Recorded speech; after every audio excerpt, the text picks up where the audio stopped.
আসসালামু আলাইকুম। Good news, good news, good news. Green signal, green signal, green signal. আসসালামু আলাইকুম। আজকে যা দেখলাম আমাদের বাংলাদেশের ইসলামী যেই পলিটিক্যাল যে পার্টিগুলো আছে ইসলামিক, 4 দলীয় জোট আজকে দেখলাম। মাশাআল্লাহ, দেখে আমার মনটা ভরে গেল।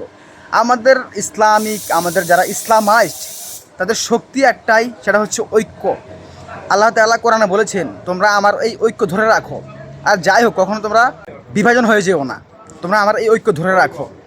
আজকে আমাদের ইসলামিক দলগুলা ঢাকাতে যে সমাবেশ করলো, সেখানে 4টা দল ছিল, সম্ভাবনা 4টা ইসলামিক দল।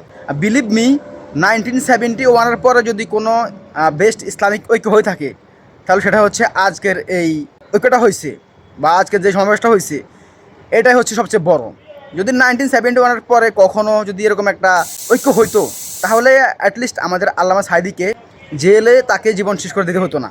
শুধু আল্লামা সাঈদী না, এরকম অনেক আলেমকে জেলে জীবন শেষ করে দিতে হয়েছে, হয়তো তাদেরকে আমরা চিনিও না। তো আমি বলবো, আজকে আমাদের আলেমরা যে ঐক্য হয়েছে, আমরা বিশ্বাস করি আমাদের মুসলমানদের শক্তি হচ্ছে ঐক্য। আমরা এই ঐক্য যে কোনোভাবে ইনশাল্লাহ ধরে রাখবো। দয়া করে সবাইকে বলবো, যে 4টা দল এখানে ছিল আজকে, সবাইকে বলবো দয়া করে কেউ একে অপরকে খোঁচাবেন না। হ্যাঁ, সবারই ভুল ত্রুটি থাকতে পারে, বা আছে বা ছিল।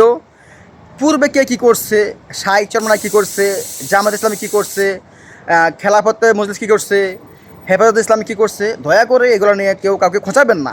হ্যাঁ, সবাইকে বলবো দয়া করে ঐক্য ধরে রাখুন। কোনো ভুল ত্রুটি থাকলে সেগুলোকেও দাবায়া রাখেন, চাপায়া রাখেন, সেগুলোকে মানুষের সামনে কোনো চর্চা করবেন না। যে কোনো বিনিময়ে আমাদের ঐক্য ধরে রাখুন। সামনে ইনশাআল্লাহ আমাদের ইলেকশন, সামনে আমাদের নির্বাচন। যদি এই ঐক্য আমাদের থাকে, তাহলে ইনশাআল্লাহ আগামীর বাংলাদেশ হবে ইসলামের বাংলাদেশ। আগামীর ক্ষমতায়, আগামীর পার্লামেন্টে যাবে আমাদের আলেমরা। যে আলেমরা আমাদের দেশের গর্বিত সন্তান, সেই আলেমরা যাবে আমাদের সংসদে। এটা আমাদের জন্য মহান আল্লাহ রাব্বুল আলামিনের কাছ থেকে পাওয়া সবচেয়ে বড় একটা উপহার হবে। তাই সবাইকে বলবো, দয়া করে ঐক্য ধরে রাখুন। আসসালামু আলাইকুম ওয়া রাহমাতুল্লাহি তাআলা ওয়া বারাকাতুহু।